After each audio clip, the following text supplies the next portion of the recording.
Hi everyone, my name is Chamaka DK and welcome to our very first episode of Ubuntu the African Perspective podcast. With me is Aino Adeniran, Babatunde Adeleke, and a very special guest. He's an MIT graduate, an architect, and he was the gubernatorial candidate in the 2023 elections for Lagos State. Please welcome with me Mr. Gbadebo Rhodes Vivour. Today, we're also going to talk about a book that is also very dear to our hearts. And just to give a shout out to our patron, Dele Ogun, for just, being there for us and supporting this podcast. It's called The Culprit, and it's one of his books that you should enjoy if you are, want to learn more about the slave trade or want to learn more about colonialism and how it affects us. So, Deliogo, if you're watching this, thank you very much for supporting our podcast. Without any further ado, I am just going to allow, Mr. Gbadebo to answer our very first set of questions. But first of all, before we get into that, this is the end of the year. So how would you say 2024 has been for you? We can start with Mr. Gbadebo. It's been challenging, yeah. It's really been challenging, yeah, with a lot of uncertainty. With the situation with our currency, and I remember going to shops, and while you're at the shops, they're changing the prices of things because of how volatile our currency was doing at the point. It's been a year where a lot of businesses have had to lay off staff, not because the staff are bad or not meeting their expectations, but just because they cannot afford to make payroll. Right, it's been a year of a lot of challenges, and a lot of resilience has been shown by the Nigerians and Nigerian people. Yeah, I think that's what I would say. I definitely agree. It's been one hell of a year. But Babatunde, over to you. How would you say 2024 has been? Yeah, I think I would definitely subscribe to that inscription. One hell of a year. It's been hell and high water, really. A lot of things have happened. It's a privilege to be here, really. I mean, at the end of the year or towards the tail end of the year, because the year has been a lot, to summarize it. I think the year has been fun, really. Fun? Oh, okay. I like to be different. Please. I like to be different. Tell me about the fun, please. It's been fun until we got to the height of T-Pain's austerity. Okay. Until. So I think there's a lot to be grateful for this year. There's a lot to appreciate. Yes. I mean, it's a privilege that we can still gather and talk about the state of the nation. There are people that are languishing in prison for little or insignificant issues. So I think it's been one hell of a year. Yeah. But it's also been fun. Yeah, it's been alongside. Yeah. And, this will actually bring me to one question that I had towards the end, but I think I'm just going to ask it now. So imagine yourself as a university professor. Maybe you were back in MIT, right? And you had to grade this year, according to maybe the economy. Zero chills there. See this lecturer now. See me in my office. Okay, can you give some more light into that? F, because the person that wrote this paper lacks vision. F, because the person that wrote this paper should have been better prepared and better educated before he came into my class. F, because it's wasted my time even reading it, and has, I feel, brought down the average mindset of anybody that's had to deal with this same paper. It's a disgrace to even the classmates that this person was in the class. And I say this as an MIT professor because best excellence is what we are looking for. Yeah. If we are not changing the world or moving it forward, you have no business being here. It's you that set up the... Yeah, You set up the parameters. The submission should be advised to withdraw. Advice to go and rethink the suffering that you're imposing on a lot of human beings and the destinies of 200 million people. I mean, I think, Mr. GRV has made his opinions on that, but let me indulge you too. What would you say would you be your grading for this year if you're going to grade it? Well, I mean, I try to somehow compartmentalize the government. Okay, economy, foreign policy, this. But I don't even think we have a foreign policy. No, we don't. No, we don't. We don't. No, we no, don't. we don't. We don't. Because Non-existent. actually, for example, if you look at South Africa, there are a lot of things to say about South Africa. But you see Naledi Pandor, South Africa's Minister of Foreign Affairs, you see the way she's up and doing, she's at the forefront. Mm-hmm. I don't even know, many people don't even know our Minister of Foreign Affairs name. So I think in that section it is F. Economy, come on. We all know what is going on. It's an F. It is an F. Yeah. People are starving out of these things. So I think that these students should go back home and learn handwork. I think that's As catchy, but I mean, to go back to foreign policy, it's been, I think I made a post on Twitter, and it's been 1 year we don't have any ambassador to any country. The embassies are dark, nobody's home, and of course that's an F. So we don't have a foreign policy. Of course, the economy, it is what it is. You struggle to find a place to give as to be merciful enough to give a C or a B. I don't think you will find any. Maybe travel, maybe extravagant spending, maybe corruption. Maybe tourism. No, corruption is definitely an A star, but that should not and be. And also the newest one that they just did now, human rights abuse. Oh, I mean, yes, of course, definitely. all of that counts to the negative for this. And the students. judicial system as well, Oh, definitely negative. Yeah, it's also a negative to negative. this student. So, I think. But we should keep hope alive. Keeping hope alive, but within the structure of this course to grade this particular student, I think I am with you on let this student withdraw and go get some carpentry done or something. Really. But I mean, if we're looking for that glimmer of hope, I think somewhere, somehow, our entertainment industry is still giving some of that hope, Thanks to Pasuma. Yeah, at least let's look at it from like a cup half full perspective, right? At least there's something The Nigerian going people on. are very resilient people. Yes. Yeah. There are True people that have, if you just give them the capacity, their enabling environment, they will move the world. Mm-hmm. So there will always be glimmers of hope. There will always be those flashes of brilliance, flashes of light. It's in them, it's in their DNA, it's there. It just needs to be harnessed. And then speaking of harnessing, I know you had so much plans for Lagos in 2023. I covered the elections for Zikuku. I was part of that team, and it was a year that we really thought that you would emerge as the governor of Lagos. I had hope. All of us had hope on that, and I know that part of the things that struck me when I came here today was that I passed through places like Bodilon, places that are very Europeanized in that sense, in terms of the naming structure. We're still having the names of our colonial ancestors, right? And so when you talk about Lagos and when you talk about your plans for Lagos, was removing like these colonial structures that still exist in Lagos part of your plans for it? That's a very good question. I mean, it's something that I've thought about. And I argue the two sides to it. You also have to read about Bodilon, Glover, Edgerton, all these different governors that were based in Lagos and the impact that they had on Nigeria. Now, so the first argument that comes to me is we must reclaim this and give more indigenous names, celebrate more indigenous people, or even philosophies or ideas. Right? There are many Yoruba philosophies or ideas that can have as a street name that can make people go and look into that and learn something. And the second argument for me is when I look at what these governors did in Lagos State, their vision for it, I don't think it has been rivaled until maybe Chief Lateef Jakonde and maybe Bolaji Johnson. So why erase that?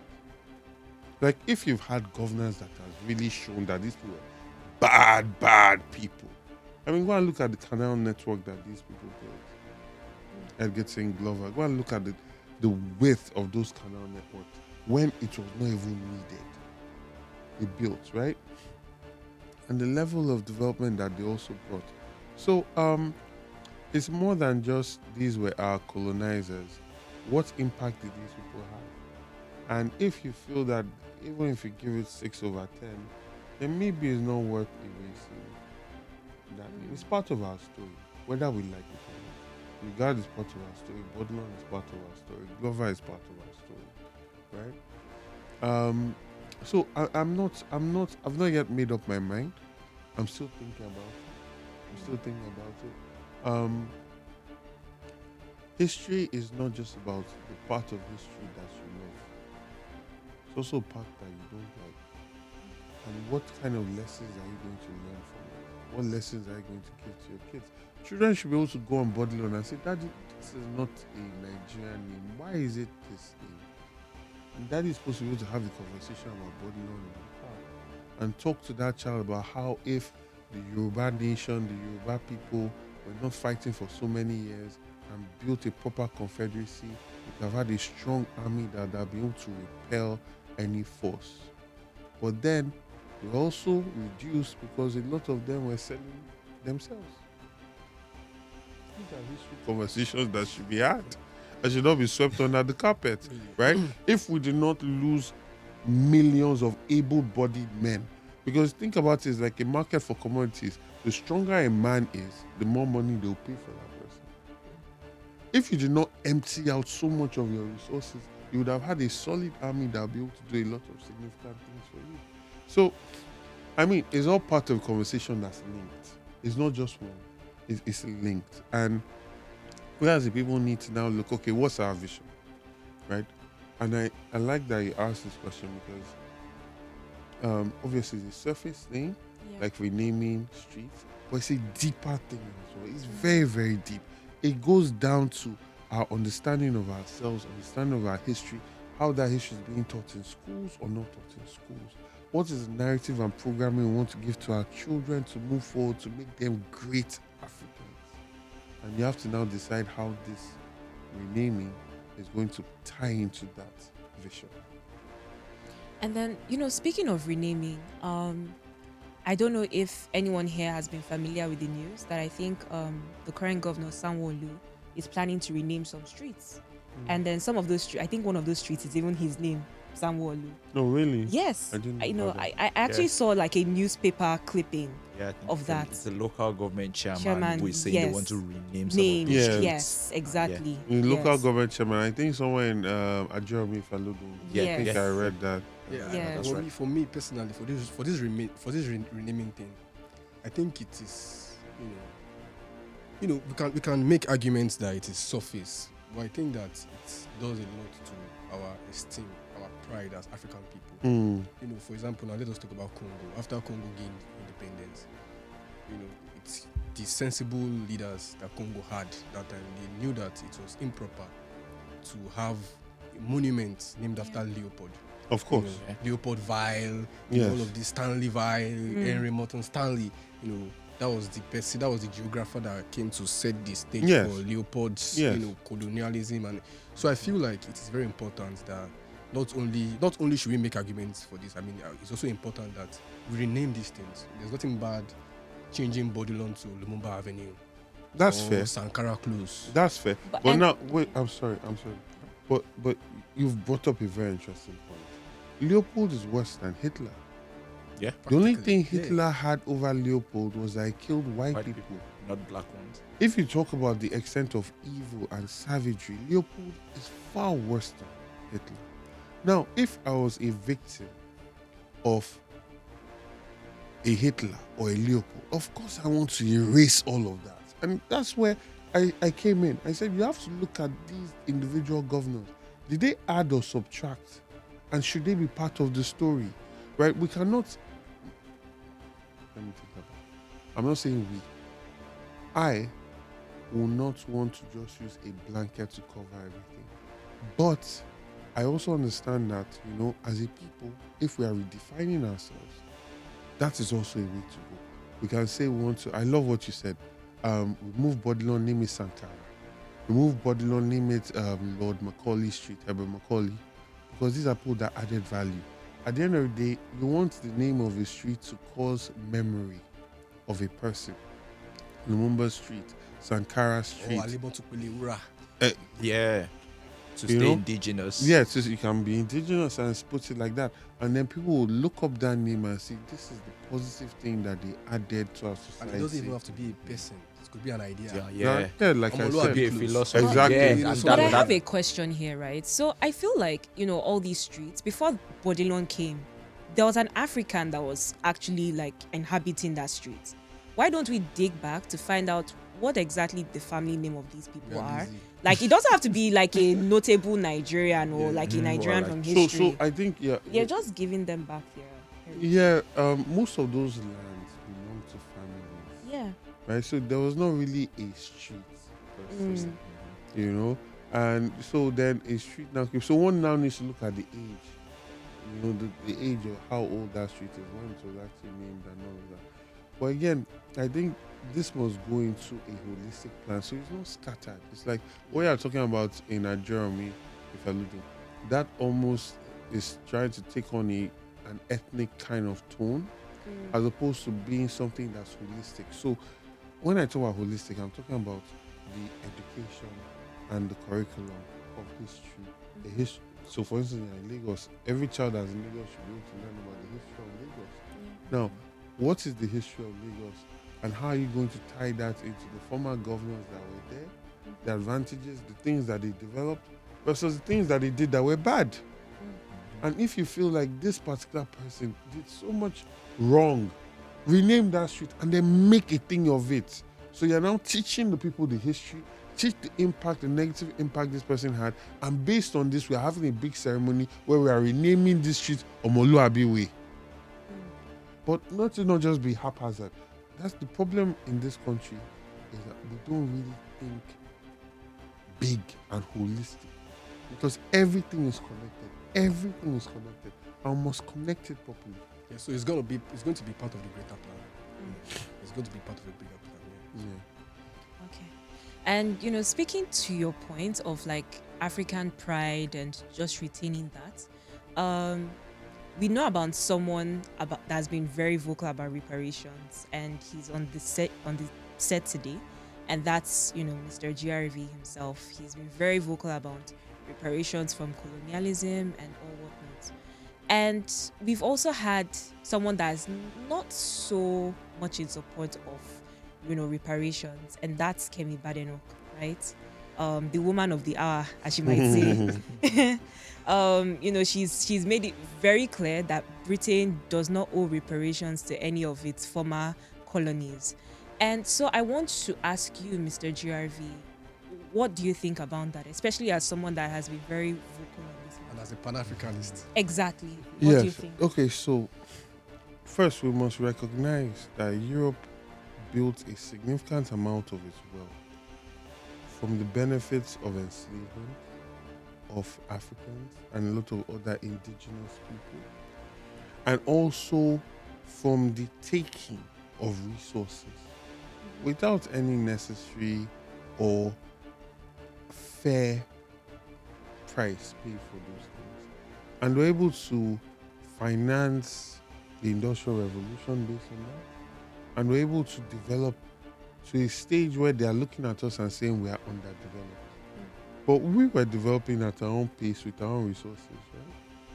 So there must be, and especially as they are the ones that have pushed this concept of, fairness, equity, justice, it behoves on them to actually do that. And this is just not just about Nigeria. It's like what the Germans did in Namibia with the Nama people, what Leopold, Belgium did in the Congo, right? There's a lot of injustice that has happened, and reparations allow for a situation where you cannot fully compensate for it, but you can show that your apology is not just surface, it's deep, it's real. Ken Badenoch pushed back by saying that these monies will not even go to to where it is needed, and it's just people just trying to guilt trip the British. Now, for me, I look at this play as one where Kem Badnoch is the black face that is used to erase white guilt. And she's playing That's into very that. insightful. Yeah. She's playing into that very significantly, because the British man will say, I mean, look at Kemi, she's Nigerian, and she's saying we don't need pay reparations, so why should we pay reparations? And this conversation will also go into returning the stolen artifacts that they raided and they took from Africa, from Benin, from Yoruba land, from Because different the artifacts that they actually, looted looted, yes. in the invasion of Benin, Yes. 1897. Yes, it's still We in the British still have Museum. them in British Museum. Yes. And it even brings me back to First Act 77. Mm. That was under Obasanjo Yeah. when they were having this Pan-African festival. Yes. Where Africans worldwide came Worldwide came. Mhm. Yeah. Do you actually believe that, the government actually wrote to the British government to return Queen Idia mask, that Benin bronze mask, to celebrate, to come? They were not willing to return it. They said Nigeria was going to loan. They were going to loan, Queen Idia mask to Nigeria to celebrate First Act 77. Yeah. So practically, the government had to improvise, with one sculptor in Igbo that they had to come up with. So I think that in this world that we call rules-based world order, where America preaches and the West collectively preach, equity, justice, you can't preach all these things while you still have stolen properties in your museum. Exactly. So I think that it is. But I think there's even a bigger issue that one should understand now as Africans, especially as young Africans. We have been brainwashed into this idea that there are some good people, there are some bad people. And I think what we have seen with the bombing of Gaza, and at the same time with the war in Ukraine, is that it's not about good or bad, it's about interest. These people don't subscribe to any of the values that they've pushed and spoon-fed us through Hollywood movies, through their books, through the things that they say. It's about interest. If we have interest in Israel, we are going to let them do and undo whatever they want to do. If we are fighting Russia, we are going to say that they are bad, and the two can be doing It's the like an exact same information thing. war. Well, yeah. It's not even just about information war, it's about interest. And it's very scary, because when I look at all of that, I see that Africa has not defined that interest. Yeah. Africa has not come together to understand how precarious her place is in the world right now. The thing that saved us for the longest time was, after World War II, there was a general consensus that, human beings should be treated fairly, we should end slavery, end colonization, people should be free to, do what they can do and govern themselves. It's an idea. You did not win it based on power. You didn't win it based on a war. You won it based just on an idea. And ideas are fragile. Look at how new ideas are coming up that are now calling the whole idea of American slavery in America as something that should just be washed under the carpet, and things happen, but so be it. Things happen, and the strong is right, and all of that. That new idea is coming up. At a point, the idea will now be the person that has the most drones that can attack and kill people will run Actually, things. there's a name for this idea. It's called social Darwinism. And Okay. this social Darwinism, this was the idea. Yes. This of was the idea course. that was pervading Europe Yeah. during mhm. Hitler's Yes, time. yes. So social Darwinism literally just means that Strongest survive. I'm stronger than you. I have Then the I right can to oppress literally you. treat you. Yes. Yeah. So I believe that societies are structured very differently, and that's why we have anthropology. We have hunter-gatherer society. Societies are distinct, right? So when people look at civilization, they tend to equate civilization to westernization. Yes. Which So- is wrong. Which is wrong. So it is a wrong metric. Yes. It's a wrong metric with which to measure civilization to Yes. start with. But then the issue is that the person that has the most power for violence and has the appetite for violence will define what history is. Actually, but violence itself is barbaric. It's not- Exactly. violence That is the just- point. I was watching a video where a man was talking about how he went to one of these towns that was recreated to be how the first colonizers and settlers in America lived. And he said that on one of the houses there was a plaque that on this day in 11, the savages attacked. And he said, the audacity of it. You come to a man's land, obliterate them, kill most of them, kill the animals that they feed on, completely destroy the natural cycles that existed in that place for so long, then have the nerve to call them savages When they retaliate. for trying to protect their land. You call them savages. Are you not the savage? And the savage is more than just the violence and the army and the killing. It's also the savagery of raping a person's mind. Right? And that's what you see happening. And that's the problem with power. You see, like Marco Polo, when he came back from China, he saw China had gunpowder. But China was using gunpowder to do celebrations and fireworks.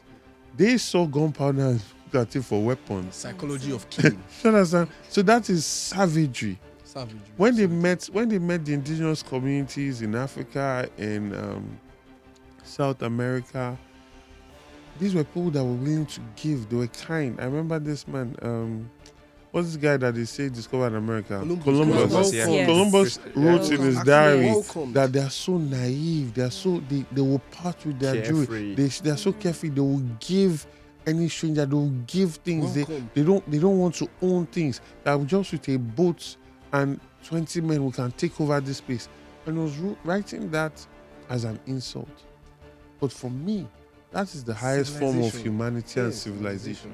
Is where a people can exist and the interest of the collective is what matters, not individuals stockpiling wealth for themselves while other people are suffering, or building wealth at the detriment of other people suffering, right? But unfortunately, because they have the power, they are writing the history and creating the philosophies. Like you said, civilization is not westernization. It shouldn't be. But how are we as Nigerians, as Africans, Relating with defining what civilization is? It's If all the westernized. young kids are growing up and feeling that I've not succeeded if I don't have a Mercedes Benz, it does not matter how the process by which I get that Mercedes Benz anymore. The values don't matter.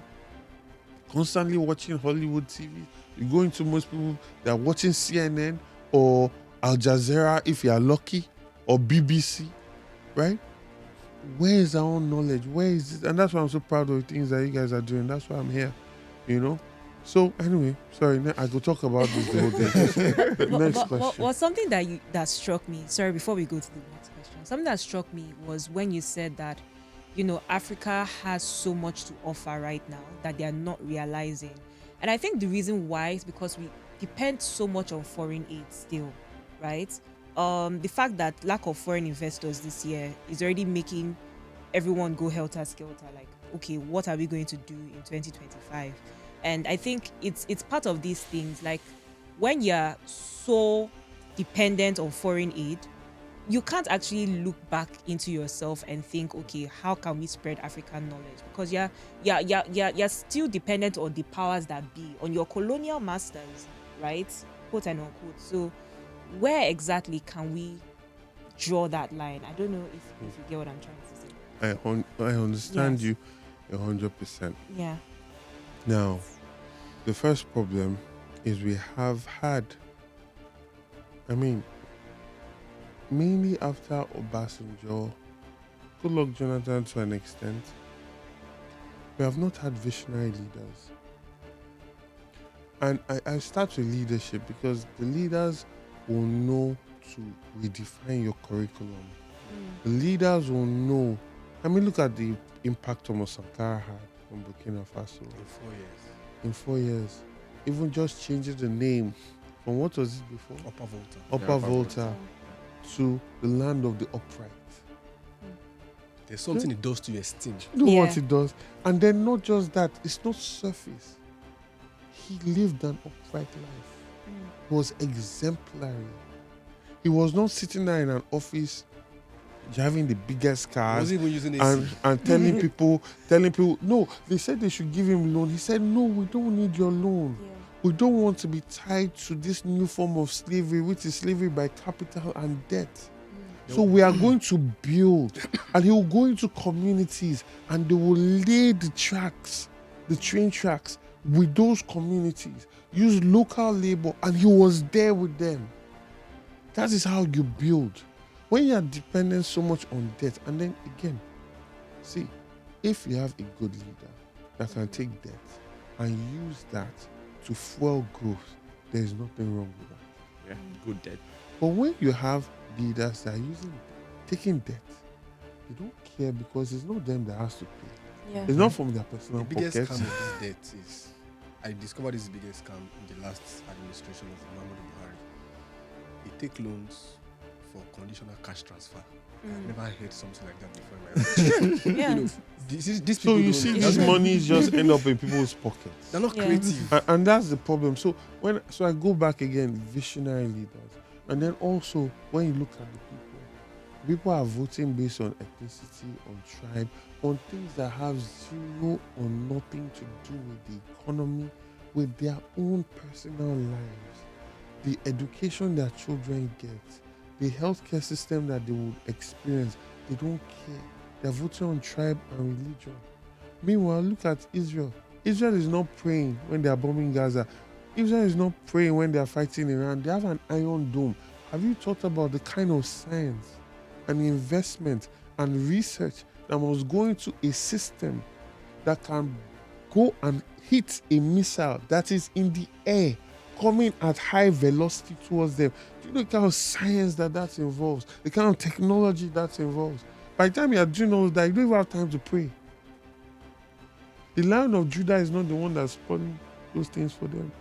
If Israel declares war on us, they will start praying to the God of Israel Nigeria needs capital. to protect us. So we need to rethink a lot of things. I feel that we have subcontracted our thinking. And it's scary because even if I know that they are going to drag me for the things I'm saying, but you know what? I don't care. At a point, you must choose not to be stupid anymore. And that's the burden of knowledge, right?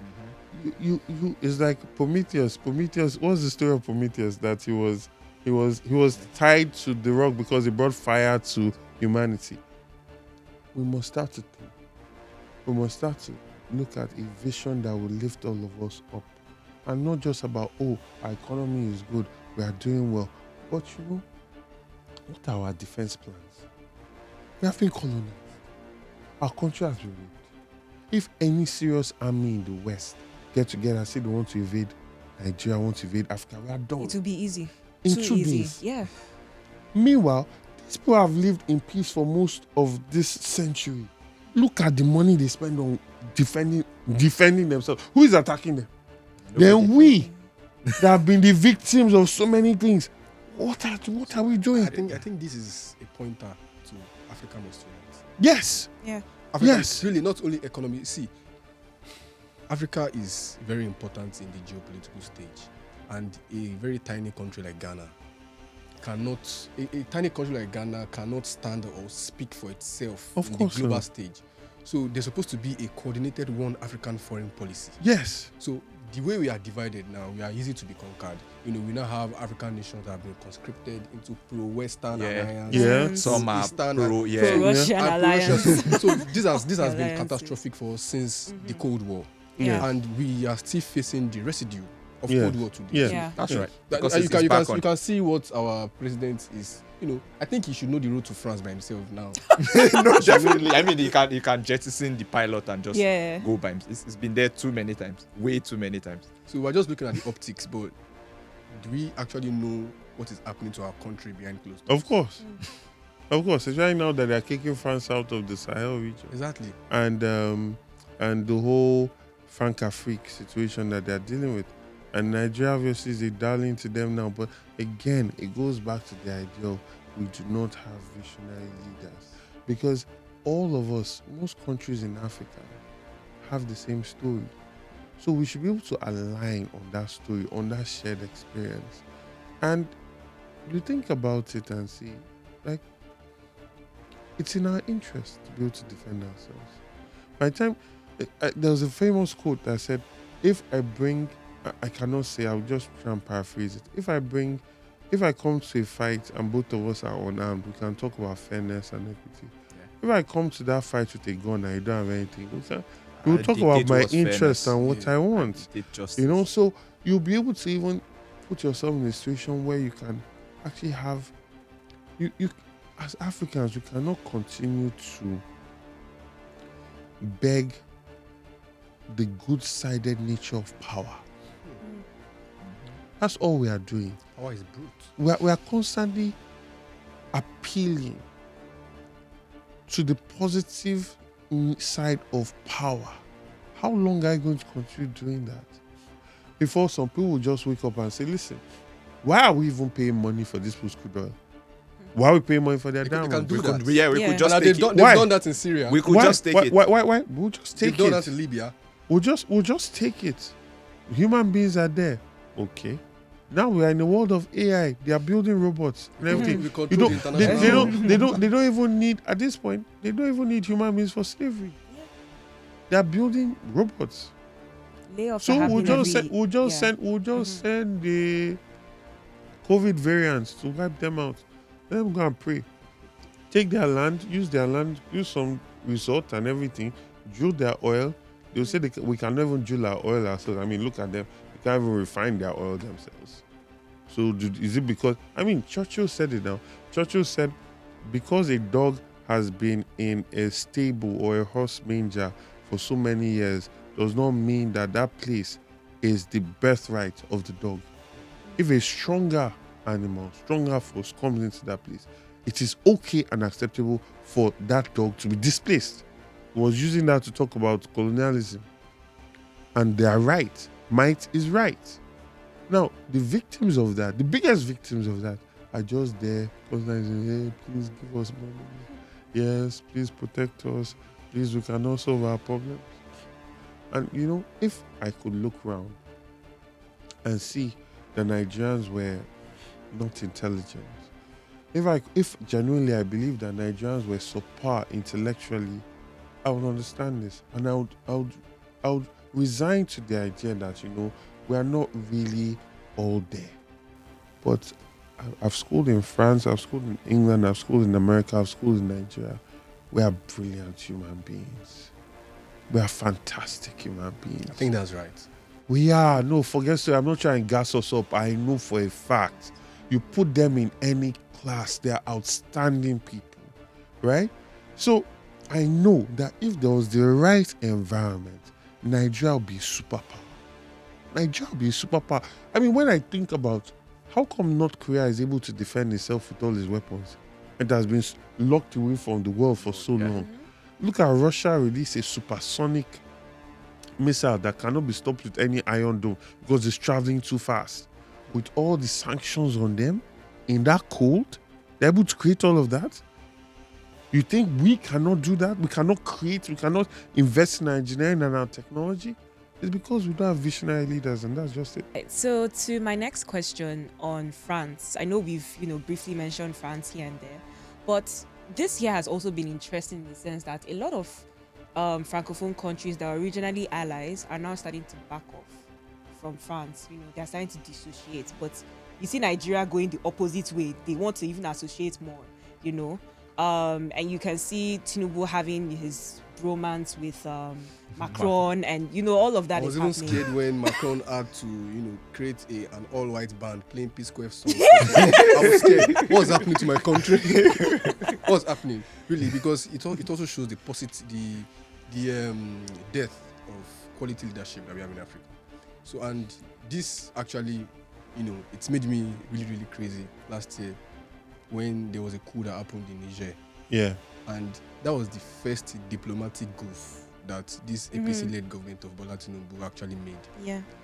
So, what I can't believe they actually threatened to invade a neighboring country, and because it was actually France. serious. Yes. It was willing to be a foot soldier of colonialism.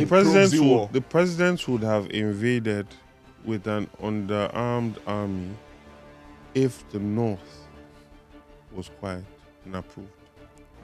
But the North was like, these are our brothers. They're even the same Yeah, people. it would have been problematic. They were very problematic. And even aside that, a very painful irony or contradiction is that Europe was extremely tribal before the world wars. Yeah. They're constantly fighting themselves.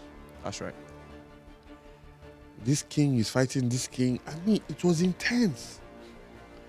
But guess what? They came together to divide Africa. That was the foundation of their togetherness. Actually. The Berlin Conference. Yeah. They identified a bigger pot, a bigger thing, take their attention away from themselves. And they settled, and peace started to reign in Europe. And we have internalized this division, that these lines that they drew. Yeah. So it's a very problematic situation. I think that when you talk about France, there's a gentleman that I found his page on Facebook, maybe when I was in my late 20s, Maona Kotoni. If you don't know him, you should look for him. He used to run a blog called Silicon Africa, if I remember. And he was one that opened my eyes to the tragedy of Francophone Africa. Because they speak in French, there's so much about them we don't know on this side. We don't know how many of their presidents have been removed, coups, how many of their presidents have been killed. Most of them were when they took a stand in the interest of their people. There was a situation where France literally continued with neo-colonization. Controls their currency, has first rights of refusal for any mineral that's under the earth. Is not going to pay market price for any mineral that's under the earth. Actively ensure that their military that was in all of these countries stationed worked against any president of that country that took decisions in the interest of their people. This is what I thank God they've woken up to address. And a lot of these things, a lot of this movement, a lot of awakening of the people came from articles like what Maona Kotoni was sharing. Because even the people did not know. They did not know the extent at which France had held them. And another reason why you should be scared of France is, I can remember when we were in secondary school, they taught us very important topic in government: policy of assimilation and policy of association.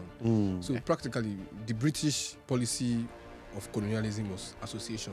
It means that okay, we are going to colonize you, but okay, we'll give you some rights. Yeah. Do this. Indirect rule. You do indirect rule. Yeah. Okay, you can still do this. You can still own some level of sovereignty. But the opposite is true for French colonialism. French colonialism was not policy of association. It was a policy of assimilation. They believe themselves to be Parisian. So it means that they are obliterating your entire African personality and replacing it with an Eurocentric personality. So you can see an African person speaking French, but the French person looks up to Paris. Wants to drink wine in Paris. Yeah. His gold deposits are there. The currency is tied there. Exactly. Things like that. Things may take a twist, you can see the way Kemi Badenoch is behaving. Yeah. So that's why it's very important to understand that black faces in high places is not going to save us.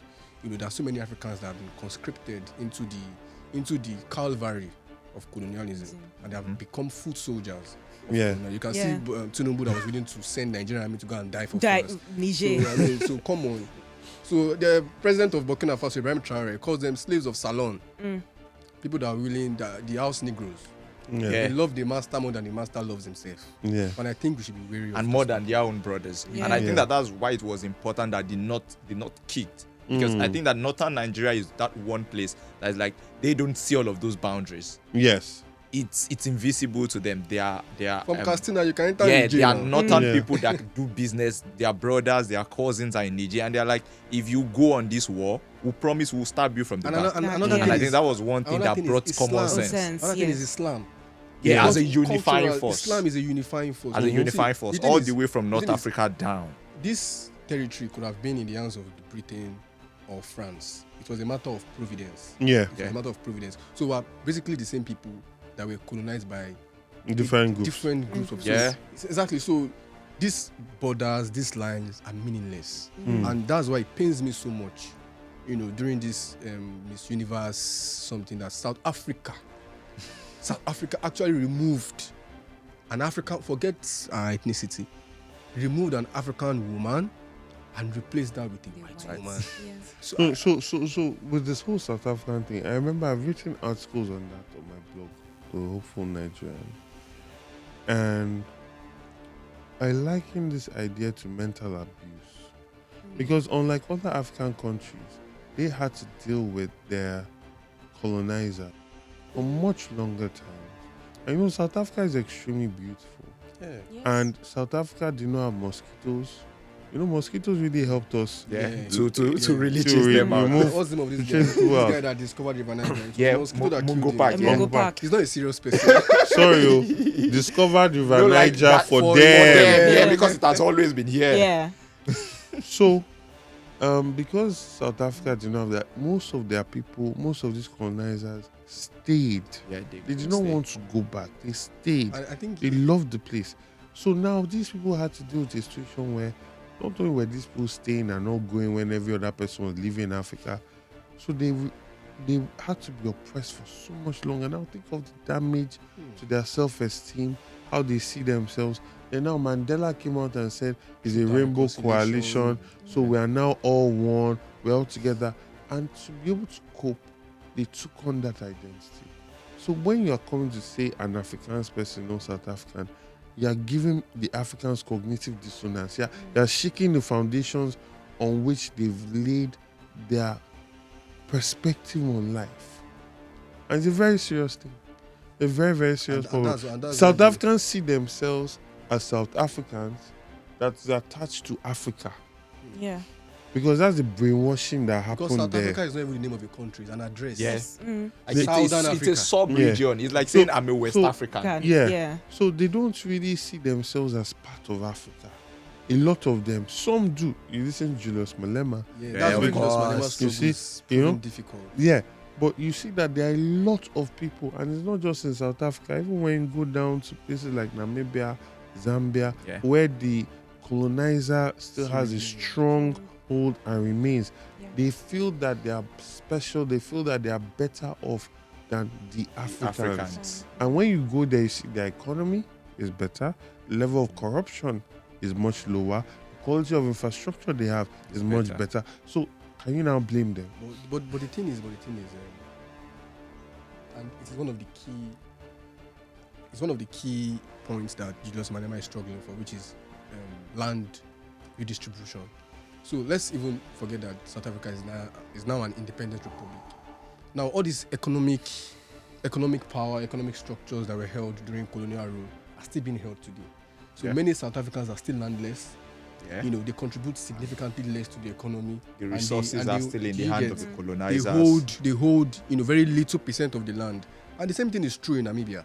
Yeah. You know, the German colonizers, Yeah. after the British came in 1917, they are still there. They still control the land. All those colonial And the laws resources, that protected the estates of the occupiers, they're still in play. Yeah. Yeah. You know, they still control these resources. So I think independence was elusive for Yeah, you Many know, African see, countries. if most of the independence that we had in Africa did not come because we gathered ourselves and fought a war that was decisive. So it was about negotiation. And in all those negotiations, there was still a strong attempt to either keep it divided, so resources, you can still manage to be taking your resources, or to use indirect rule to still be controlling it from outside.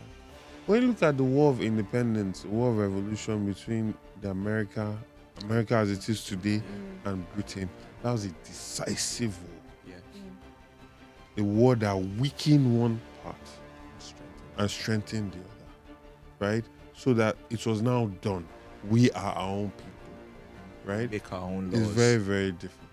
It's very, very different. So independence was elusive. It was. It was elusive. And also because we did not go to a war, we are still not. we Nigeria, don't have. right? Yeah, Nigeria. There are very few Nigerians. Because we did not go to a war, there are very few Nigerians. If we're going to go to a war with an external force, Nigerians would have been formed in that process. Because now we have a real shared struggle. Not the struggle of, oh, we went to parliament and were represented by During some the people. debate for independence, the North didn't want to They didn't want. They were not yet ready. Postponed They were not yet ready. They were not yet ready. They said they didn't want. It was a big debate in the hall. But you have to give it to them. They knew they were not ready, and they admitted they were not ready because there were a lot of things that were not yet in place. And if independence came on that particular day, they would have lost out significantly. So the thing that one must say about the North is you might criticize the quality of the education for the masses. You might criticize so many other indicators, but you cannot criticize them in terms of strategy. Yeah, you can. At least the northern elite. Yeah. Which is very sad because they have that level of strategy, but somehow do not realize that it is important for the masses Yeah. to be beneficiaries of that kind of strategy. And they've been in power for the longest. They've been in power for a long time. A quality of the strategy flows down. And it cannot just be we are born to rule, we are born to control. That energy must transition to a quality of good life for your people. It must. If not, there was what's this the northern point? Politician that was caught. I can't remember the name. In an uncompleted building with bundle of stacked cash in his house. And the community where that money was found, there was no good schools. They don't have good healthcare. They don't have good roads. I mean, that goes for a lot of political elites. I don't want to seem like I'm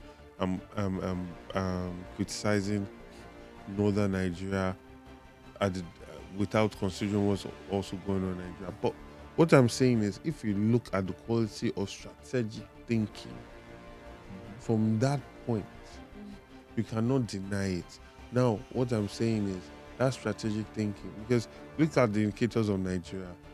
The reason why most of our averages come significantly lower is because of the North. Yeah. That's the truth. True. So their leaders need to do a lot better.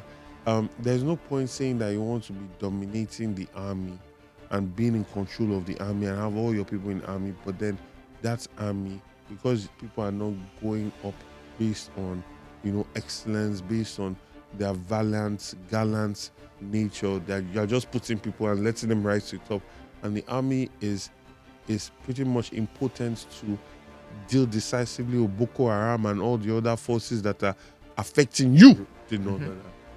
It's a reflection that the way you are doing things is not even in your interest. Because yes, you want to have power, you want to control, but you have an inefficient thing that you're controlling, and you are the one that ultimately pays the price for it. Power for power's sake. It's like you want to say that a child from northern Nigeria should go to university with a very low cutoff mark and somehow graduate. But you take that child and put him as a doctor in your state, and you get him mediocre healthcare. People die. Speaking on the question of the army, the Nigerian army is even actually older than Nigeria itself. Yes, it is. It used to be the West African frontier. Yes.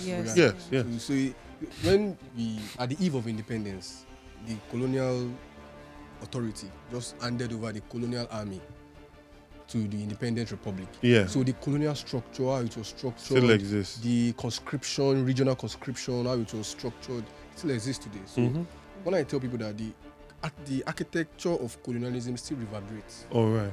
Yeah. Far into our future. Yes. Okay, but I have like a sub question to ask. So when you talk about colonialism and you talk about the structure of Nigeria, like people feel that the structure of Nigeria is a historical problem, right? Sometimes, which it is. And you question that, and people are addressing reforms. That's why the whole state of Biafra is like even existing in the first place, because they feel like there's just a structural problem with the way Nigeria was created, with amalgamation and everything. So what would you suggest? Would you say there's even any need for this at all? Would you suggest like a constitutional amendment or something? What do you think about that? Do you think the status quo is sustainable? Okay, so I personally feel that we have to start from having a country where there is justice. Justice is not just about going to court and the right thing being done. It's going to court, the right thing being done in the fastest possible time for the most amount of people at an accessible cost. Right? Now, where there is justice, you then start to have a situation of representation and fairness. You see, Nigerians did not come together to say we want to be Nigeria. That's fine. But there are very few people, very few nations, very few, whatever you want to call them, that came together because they said we want to be whatever. Whether it's Italy, whether it is Greece. I mean, the Athenians were constantly fighting the Spartans and the Corinthians. You look at England, Wales, Irish, look at what the Anglo-Saxons were doing to the Irish and the Scottish people. And I could go on and on. Even the French, even the Vienna. You look at what is called Vienna today and the state, they're constantly fighting. It was somebody, a king or someone that will come and say, I'm going to take all this region and to be under my dominion, and this is the country. Right? Yeah. So that Lord Lugard came from outside and joined it does not mean that it should be a failure. Whereas the people should be able to define and say, this is our interest and this is not. Now, what do we need to do for this thing to work? And when we have, and I talked about justice first, because justice then also ties into your electionary process. Yeah. If there's justice there, right? People are able to speak their mind through their votes and their ballots, and it reflects the will of the people. That's justice as well. Now, when these things are in play, you then start to create a system where the people that are doing and working in the interests of the people come to be the ones that hold power. Right? And if they are there to do the interests of people, you will not be fighting to do constitutional amendments. Right? Because the people will be telling you, these are the things we need. And you are going in there because you know it's the people that put you there. So you are going to make sure you can get them what they need. But now we have a situation where it's a very broken system. The politicians and the people that are holding the reins are not working in the interest of people because they do not believe they are put there by the people. They are put there by the amount of money that they've put together, by the violence that they've been able to put together, the number of young men that they are using to intimidate people, and they feel that that's what they have to hold power. So they are not thinking about the good of the common man. They're thinking about how to perpetuate themselves, build those resources so they can come back in 4 years' time and conduct some kind of sham process. But when you even talk about this, like, one thing to even note is the judicial system in itself, right? Mm-hmm. This year particularly, you can see it in the cases of Dele Farotimi. You can see it in the cases of, Chioma, the end bad governance. End bad governance. You can even see it in the case of Chioma Okoli to some extent. The judicial system in Nigeria is very warped, right? In a sense that whoever has the most money can buy, justice, so to say, or can. It's never been on auction like it has been this year. Yes, it's been. The judicial system is like on eBay. You can just. This year it has really exposed. And you know what is sad? The thing that is sad is when people no longer believe in the judiciary. And that's the prelude to chaos. That is the thing. You said it. I could not have said it better. Because when there is nowhere for you to go to get justice, you take justice into your own hands. And that's why I started with justice. Because when the people are saying they want to be separated, it's not that they have not tried. Look at the Okuta panel, look at all the different things of attempts to reconcile and everything. They have their feelings and they feel that they have been marginalized. Right? I remember when there's this whole thing where they say I'm IPOB. And I say, me, I'm a humanist. I remember as far back when I was at MIT, 2008, 2009, my whole voice was about the Niger Delta militants. That you cannot be taking their oil and leave pollution for them and be expecting that they'll just be smiling at it. I am anti-oppression. If you want to know where I'll be on anyway, just look for where they're oppressing people. That's the side I'll be on. Whether it's Niger Delta militants, whether it was when Fulani herdsmen were coming and killing people in Ondo, in Oyo, in parts of Ogun State, we stand up against that, right?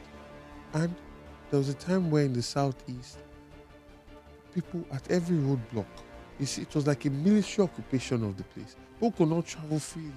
They felt like they were under a military occupation. And there was so much harassment as well. And I spoke out against it at that time, right? So, for me, I feel that in a multi-ethnic, multi-plural society like we have in this country, we must create a peculiar means of governing ourselves. You look at what's happening in Switzerland with their canton system, where they have almost like 6 presidents reigning at the same time, Nobody and knows there's the moving. president of Switzerland because it's so decentralized. Yes. That is it, right? And also, when you understand the idea that in Europe there is no one country that has a similar government like the other country, it lets you know that their government was a product of their unique peculiarities. Yeah. You were inventing. Yes. And that's what I keep pushing for, because even now when people are restructuring, they want to just go back to regional government. But regional government also had these problems, which is why people continuously push for states, wanted more states and more states, right? Yeah. So we need to create a system with visionary thinkers, not just politicians. See, the problem is a politician is looking out for his own interest. What is my interest? Where is the oil? How would I be able to fund my state? No, we need thinkers that will look and see comparative advantages, and that's how you now create a government, right? That is unique to you. Because it does not make sense to either go from parliamentary, if we're not doing parliamentary, we are doing America's presidential. Where is Nigeria? Where's Nigeria's own means of Do you really think that Nigeria is a federal system? Nigeria is a federal system when it wants to be a federal system. When it's convenient to steal money and move things around, it's a federal system. So personally, I really think Nigeria is a unitary system. Nigeria is not even working as a system. It is nothing. Right now, we have to make it Nigeria something. is a system that the politician can derive the maximum returns that the political elite wants. Because if it's a truly federal system, we should not be so shy about talking about state police. We should not be so shy about having a judiciary that is more localized Than federalized. Like a unitary kind of system where it's just blah, blah, blah. You know, we have more autonomous states being able to control their curriculum and their education They are system. so quick to equate. Look at what is happening in America. America is a federal system. Exactly. I have a question that you've just raised in my head now, and it's: do you really think Nigeria is better for a democratic system of government or a technocratic system of government? Whereas you get technocrats in different sectors, and then you position them to like create To run things. Yes, exactly. What do you think? It has to be a marriage of both. The good thing about democracy is like traditionally, the Oba of Benin, before he takes his throne, he walks around barefoot.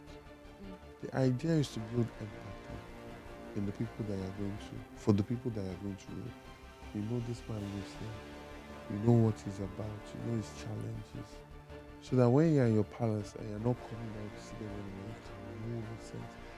That is something I really appreciate about democracy and politics.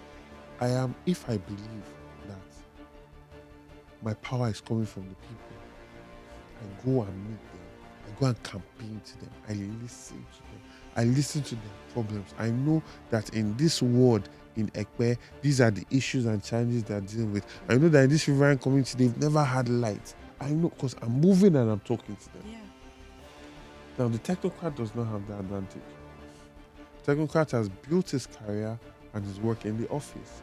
He's been an investment banker in JP Morgan. He's worked at the World Bank. So he can make things happen at that level. But in terms of understanding the needs of the people And the mood of and the mood of the people and the priorities of the people, the coastal road is not the priority of Nigeria. You see, there are so many bad roads in Nigeria that people just want to be fixed. But if you have other interests, you'll make coastal road a priority. I'm giving an example. Yes, Yeah. sure. So, the priority is important because you also have limited resources. So, it has to be a marriage. And I feel the person that did this so well was Chief Obasanjo in having, technocrats in key places, and then running the country, and you could see the quality in the indicators that we had. You could see the effect of Okonjo-Iweala and cancelling our Yeah. debts. I mean, you can see the effect of Dora Akunyili with what she did with NAFDAC, and I mean, it goes on and on. You know, so yeah, so the marriage. Okay, so I have a question in two parts. Let's just go back to 2023. Okay. You know, when you were campaigning for the governorship role to replace Sanwo-Olu. And it was such a year because, you know, there were so many messages about ethnic bias, right? That even still exist, you know, in little pockets on the internet. You find that you see people that are, you know, sort of discriminating your skills and your portfolio and everything that you have to offer over something as very minute as language, right? So you have that there, and then you also have the way the LP emerged as a third force, you know, from the APC, from the PDP, which is something Nigerians didn't see in such a long while. I would say that 2023 was like the most interesting election I'd witnessed, in a long while. And so, what was your experience about all of that, from the whole ethnic bias conversation to the conversation about the LP in general? What would you say 2023 was for you? So it was a very good learning process for me. It was learning process to understand the strategy of the APC and experience it myself. You see, it's not about language. Jimmy Agbaje speaks Yoruba fluently. He's a blue blood. Like, if you know, you need to read about the Agbaje family. He didn't start with him. I'm talking about his grandfather. But see what they called him Jimmy Chukwu. They put banners up in Lagos Island. And the idea is keep these people divided so we can continue to have access to the resources of this Lagos. Now, you have a non-Indian population that has been in Lagos for a very long time. By default, they have been the allies of indigenes of Lagos. This is a fact. PDP, for the most part, have always put forward indigenes of Lagos that are not questioned. You cannot question their pedigree or ancestry. I mean, for the most part. Obviously, there are some exceptions, but for the most part. And that is why they came so hard against Jimmy Agbaje, because he had that alliance. Similar thing happened with Funsho Williams as well, and you see how that story ended. So the majority of Yoruba people in Lagos do not buy into these ideologies. What these people do is, you see there will be this Igbo name that will come up in people talking about, oh, Lagos is our land, or Lagos is no man's land, or we build Lagos or anything. You go and look for this person, you cannot find him. And they stir this thing up to divide. Similar thing now is on Twitter. You go see all these accounts with Igbo names, but you see the username is Yoruba or something. They didn't quite fully change it. Yeah. And they use them to stir up things. And you know, human beings are still very primordial as well.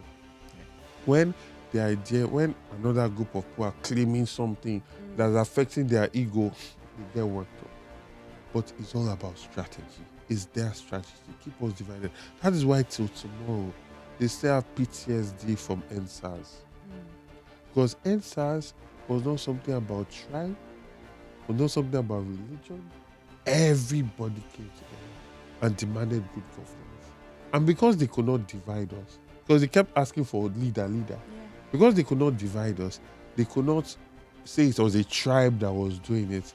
That's why they had to come and murder so many people. Right? Because when we are united together and demand for good governance, we will get it. We will. So it's a classic divide and rule system that they probably learned from the British and, has done. So there's that. Then secondly, it was a time where I became profoundly proud of this new generation of young people and even older Nigerians, because I saw people being mobilized without being mobilized. I saw people getting engaged, and this is not my first election. I run for local government election, I run for Senate. I know the difference in the energy with the people. There's a time where I was profoundly proud of Nigerians. It restored my hope. Because the thing is, the leadership of your country is a reflection of the people that took elections seriously. That's right. And the values and the qualities that they embrace. A politician will go to hell if there's a vote there and get it. If a politician believes that everybody is only going to vote for an intelligent person that has vision and manifesto, those politicians will go back to school and go and learn. Yeah. Very true. Right? If a politician feels he just has to come and sing a song, say some things in a language, and people vote for him, that's what he's going to do. And not promise you anything. He don't know anything. In fact, instead, he'll tell you now statistics you go chop. So at the end of the day, it's all about the people and the reflection of that. So that's another thing that I learned. But the most important thing from all of this is to see past their propaganda and the narratives that they try to spin as though this is really about, how is it that a person will be angry that Gbadebo cannot speak Yoruba, but that same person is quiet about Tinubu not saying anything when people were being killed by Fulani herdsmen, not saying anything about Ruga when they wanted to take lands from people from all the states to create ranches, and you say you want to conserve. What are you conserving? They are taking land and you are quiet. That's the person that you are supporting. So there's a contradiction that just shows the fakeness of it all. It's just about divisions. It's about keeping us divided. It's about making sure that we don't come together and demand for, justice, really, accountability, transparency, and hold government accountable. That was a heavy one. Honestly, what would you say is the way forward, right, in terms of just as a people? Because 2024 has been, like we said earlier on the podcast, one hell of a year. But I'm very happy about 2024. I was watching one interview, and a lady was interviewing this older man. I remember his name. Come to me, a northern gentleman, and the lady said, "But people are suffering," and he said, "Let them die." Is it Buba Galadima? Yeah, Buba Galadima. Said, "Let them die." Now, I will not say that because I feel that so many young people, so many Nigerians came out to vote in favor of hope, in favor of this leader might actually do something better for us. Those people don't deserve to be suffering.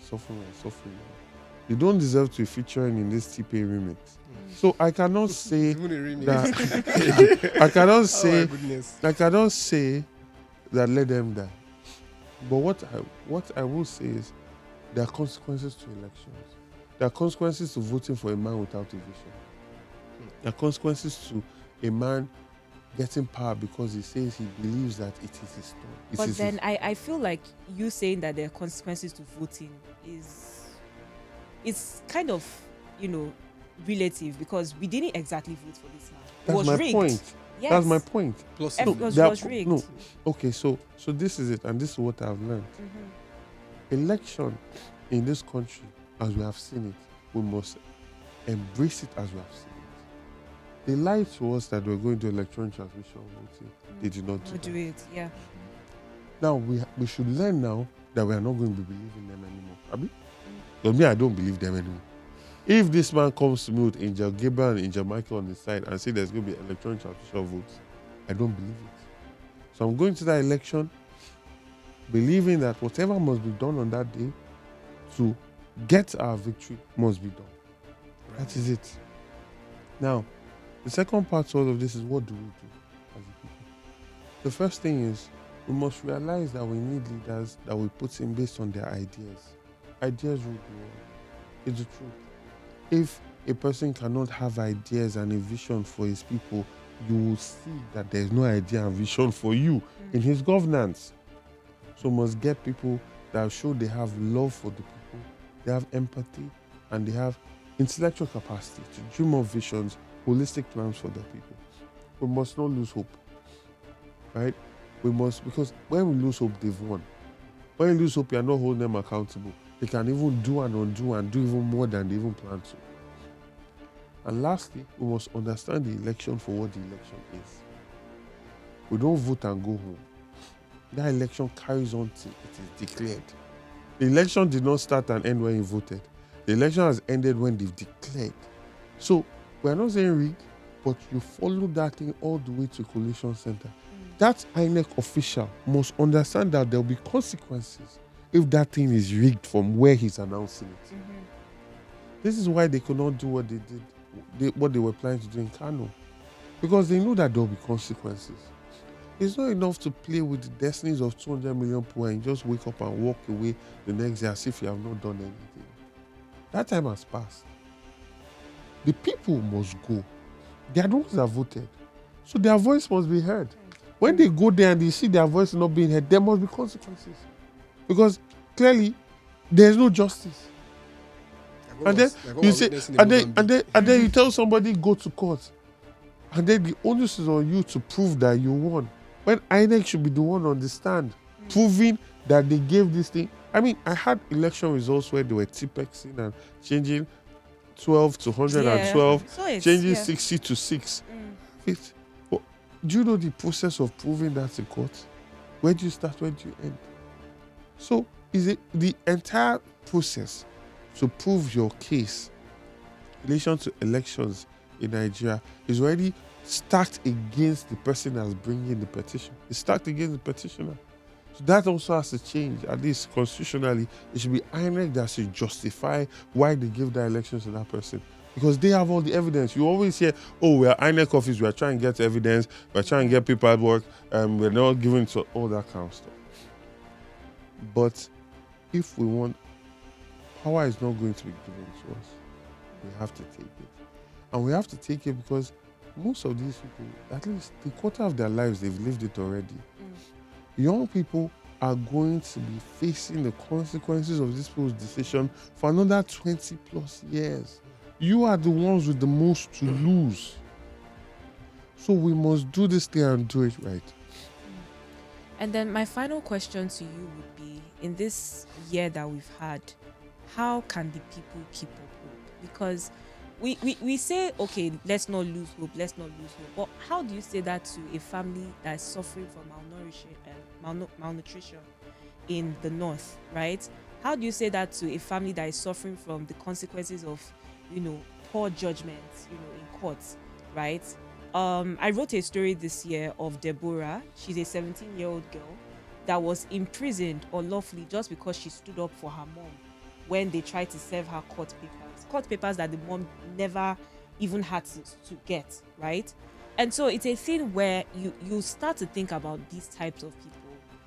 Just saying, don't lose hope. It's a luxury for them. It's okay. I hear you. Yeah. And I agree with what you said in terms of how it's phrased. But at this point, it's not about whether you lose hope or not.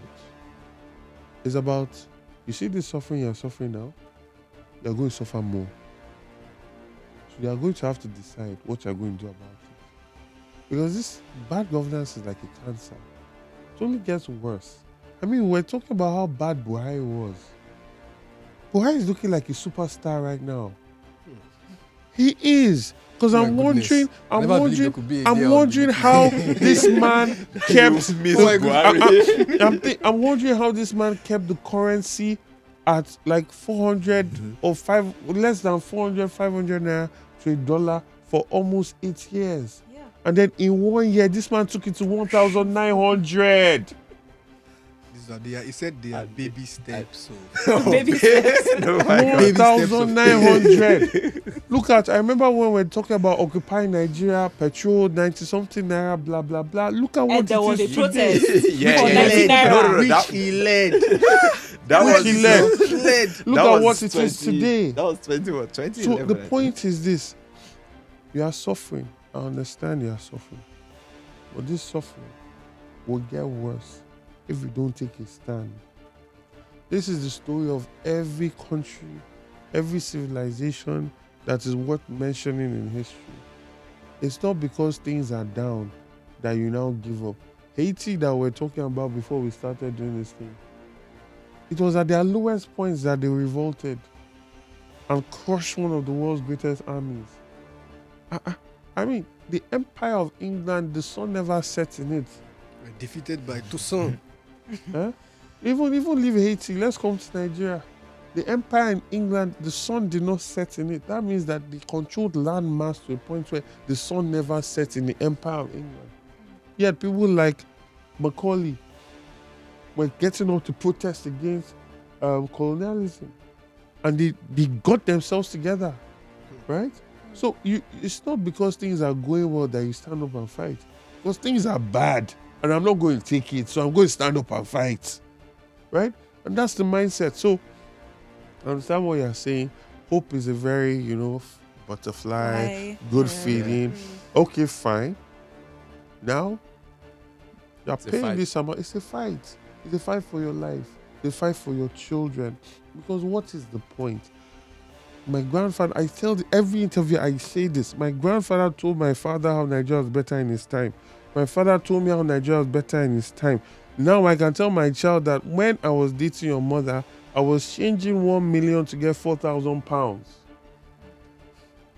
I can barely get, how much is it now? I can barely get 500 pounds. 500 pounds with 1 million naira now. To chip in what APC said, now statistics we go chop.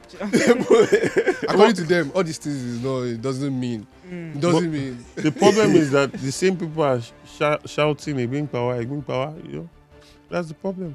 If statistics was food, they'll eat it. So that's the problem. So we must gather ourselves. It's not about being despondent. We must gather ourselves, mobilize, see our similarities, not our differences. Everybody is hungry.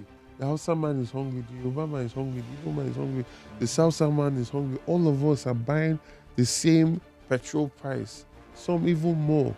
Yeah. So this suffering is universal. We are all featuring in this T-Pain remix without our permission. Homogenized suffering.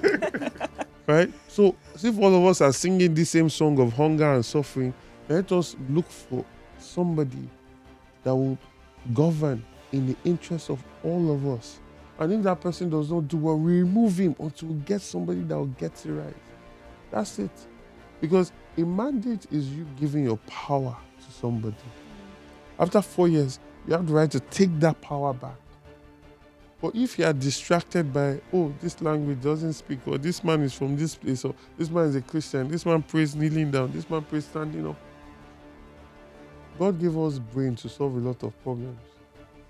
It's not because of religion you should vote for anybody. And we as a country are so religious, yet it's so corrupt. We must start asking ourselves, this religion we are doing, what are we really doing? And I think with that, we can come to the end of this episode. Before they drag me on Twitter, it's good. Let's end it now.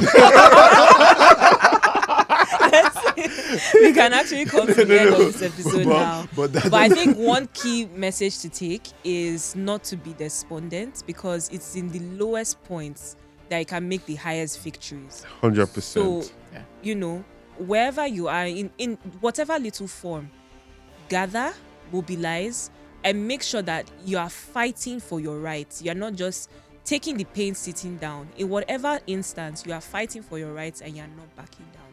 I think that's the key message we can take. You can watch this episode wherever you stream your podcasts, from Spotify to YouTube Music to Apple Podcasts. And YouTube video. Yeah, if you want to see the video version of this, or you can go there. And special shout out to our sponsor and our patron, Barrister Dele Ogun. Yeah. I mean, it's very important to mention the support, not only financial support, moral support that has been given us. And he's the author of the best-selling book. Culprits.